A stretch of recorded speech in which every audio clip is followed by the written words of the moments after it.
Hello दोस्तों, हमारे YouTube channel में आप सभी का स्वागत है। इस वीडियो में हम एचएल स्टॉक से रिलेटेड कुछ 3 नए अपडेट्स के ऊपर डिस्कशन करने वाले हैं। चलो बिना समय गंवाए वीडियो को शुरू करते हैं। और दोस्तों, आप सभी से रिक्वेस्ट होगी कि चैनल पर नए हो तो सब्सक्राइब जरूर से कर लेना। फर्स्ट अपडेट है कंपनी की ऑर्डर बुक से रिलेटेड। कंपनी के जो सीएमडी हैं उनके द्वारा कुछ चीज़ें यहाँ पर कही गई हैं, गाइडेंस दी गई है ऑर्डर बुक के बारे में।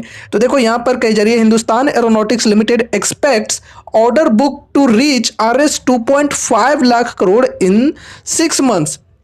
तो यहाँ पर देखो कंपनी की एक्सपेक्टेशंस हैं कि नेक्स्ट 6 मंथ में ऑर्डर बुक जो है ये 2.5 लाख करोड़ तक पहुंच सकता है। चलो इस चीज़ के बारे में थोड़ा विस्तार से हम लोग समझने की कोशिश करेंगे।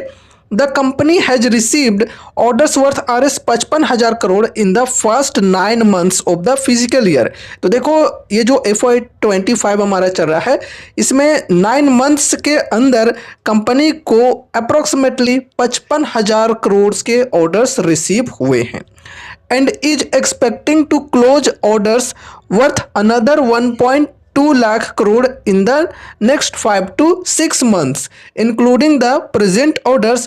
The total orders will be worth RS 2.5 lakh crore and the production will continue for the next 5 to 6 years, he said.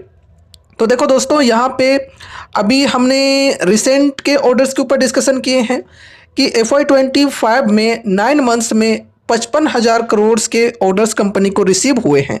अब यहाँ पर आगे को लेकर कुछ एक्सपेक्टेशंस किए गए हैं कि नेक्स्ट 5 to 6 मंथ्स में कंपनी के अंदर अनदर 1.2 लाख करोड़ के ऑर्डर्स आ सकते हैं। अभी की बात करें तो अभी कंपनी के अंदर 1.2 लाख करोड़ के ऑर्डर्स हैं एंड यहाँ पर एक्सपेक्टेशंस ये की जा रही है कि नेक्स्ट 5 to 6 मंथ में अनदर 1.2 लाख करोड़ आ सकते हैं। ठीक है, यानी कि इन दोनों को ऐड कर दें प्रेजेंट और आने वाले ऑर्डर्स को, तो अप्रोक्सीमेटली यहाँ पर 2.5 लाख करोड़ के ऑर्डर्स की एक्सपेक्टेशंस है नेक्स्ट 5 to 6 मंथ्स में। ठीक है, एंड अगर इस प्रकार के ऑर्डर बुक हो जाते हैं कंपनी की, तो कंपनी के अंदर प्रोडक्शन जो है ये नेक्स्ट 5 to 6 ईयर्स के लिए कंटिन्यू रहेगी। ठीक है, चलो आगे बढ़ते हैं।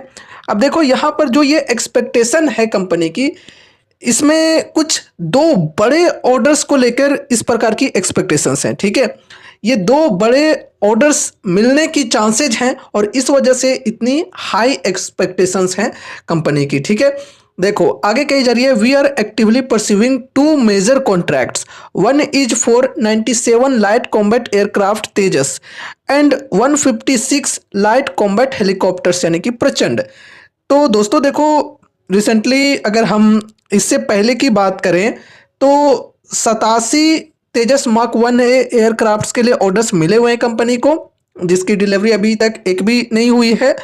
लेकिन यहाँ पर कही जा रही है कि हमें 97 और एयरक्राफ्ट्स के लिए ऑर्डर्स मिल सकते हैं और इस प्रकार की खबरें भी काफ़ी टाइम से चल रही हैं कि 97 और मार्क 1 एयरक्राफ्ट्स के लिए ऑर्डर्स मिल सकते हैं।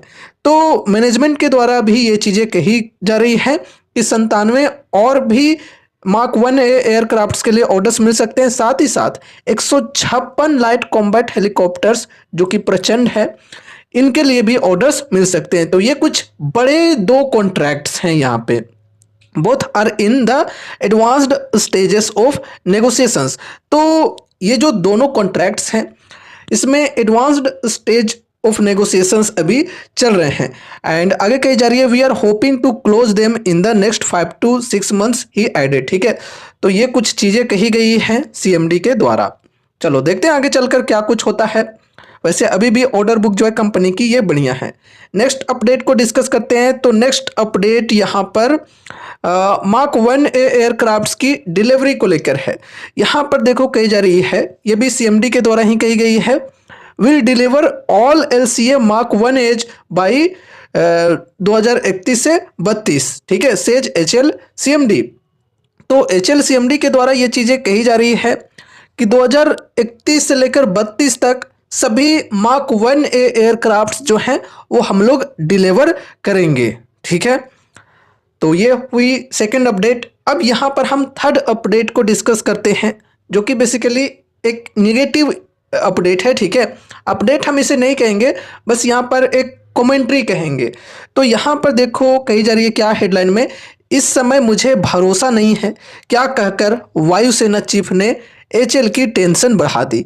तो वायुसेना चीफ के द्वारा कुछ यहाँ पर स्टेटमेंट दी गई है, कुछ कमेंट्री की गई है एचएल के ऊपर। ठीक है, बेसिकली नेगेटिव कमेंट्री है। जो वायुसेना के चीफ हैं अमरप्रीत सिंह, इन्होंने कुछ यहाँ पर चीज़ें कहे हैं। देखो कही जा रही है वायुसेना प्रमुख ने साफ शब्दों में कहा कि उन्हें एचएल पर भरोसा नहीं है, जो कि एक गंभीर बात है। वायुसेना प्रमुख ने कहा, मैं आपको केवल अपनी ज़रूरतें और चिंता बता सकता हूं, आपको इन चिंताओं को दूर करना होगा और हमें और भरोसा देना होगा। इस समय मुझे एचएल पर भरोसा नहीं है, जो कि बहुत गलत है। उन्होंने आगे कहा कि मुझे लगता है कि एचएल मिशन मोड में नहीं है। उन्हें फरवरी में 11 तेजस मार्क 1A विमान मिलने का वादा किया गया था, लेकिन एक भी विमान तैयार नहीं है। आगे बढ़ते हैं, आगे और भी कुछ चीज़ें इन्होंने कहे हैं। वायुसेना प्रमुख ने एरो इंडिया 2025 में प्रदर्शित तेजस मार्क 1A पर भी सवाल उठाए। देखो दोस्तों, अभी यहाँ पर हमारे देश में ये प्रदर्शन चल रही है एरो इंडिया 2025 की, जिसमें मार्क 1A का प्रदर्शन किया गया था। तो इस पर भी जो वायुसेना के प्रमुख हैं इन्होंने सवाल उठाए हैं। क्या कुछ चीज़ें कहे हैं, देखो। उन्होंने कहा, जिस विमान को आपने उड़ाया उसे मार्क 1A कहकर, वह मार्क 1A नहीं है। सिर्फ एक सॉफ्टवेयर या दिखावट बदलने से ऐसा नहीं हो सकता।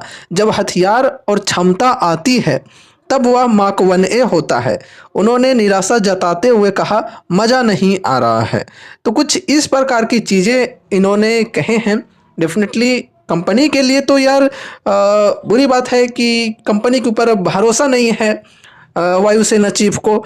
ठीक है, लेकिन अब देखो कंपनी कर भी नहीं पा रही है कुछ यहाँ पे, क्योंकि सबसे बड़ी जो प्रॉब्लम है वो इंजन्स को लेकर है। जब तक जनरल इलेक्ट्रिक जो है वो इंजन्स नहीं देगी तब तक एचएल भी यहाँ पर कुछ नहीं कर पाएगा।